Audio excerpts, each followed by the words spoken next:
I think the culmination of that was in 2014 when I went to work for Ray Dalio's family office.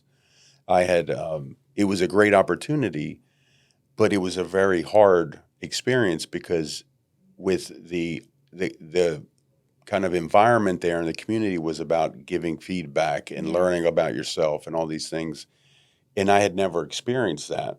And so as I'm learning about myself, I'm learning how many flaws I have. And it was like this struggle of like, is this really who I really am? And it kind of, I joke around, I say it was like a caterpillar going into a, when it goes into the cocoon and then a Yes. butterfly comes out. I mean, that's what it felt like. It was like a lot of pain, a lot of evolution, a lot of just growth.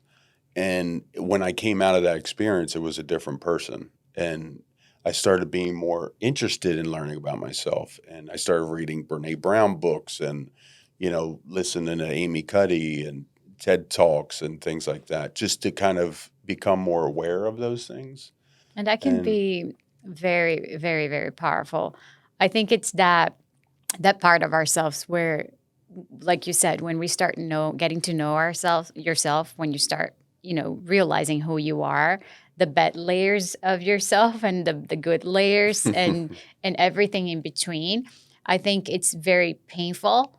It really just hurts because then you get in touch with the bad layers about yourself, and then you just hate what you see. You hate what you to accept that that's also part of you, and then you see the right. beautiful things that you love.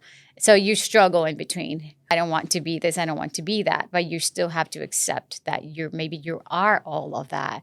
And then there's that. We're complex. We're not simple beings. We have a lot of things that are going on, from our childhood and our experiences. And, as we grow, either you deal with the baggage or it weighs you down. And that's when you have mental health issues and you start, getting insecurities that come out and, you don't feel good about yourself and maybe you gain weight and you're unhealthy and it is kind of a spiral. Everything And so changes. you have to understand who you are, love yourself first, As you Yeah, are right exactly. now.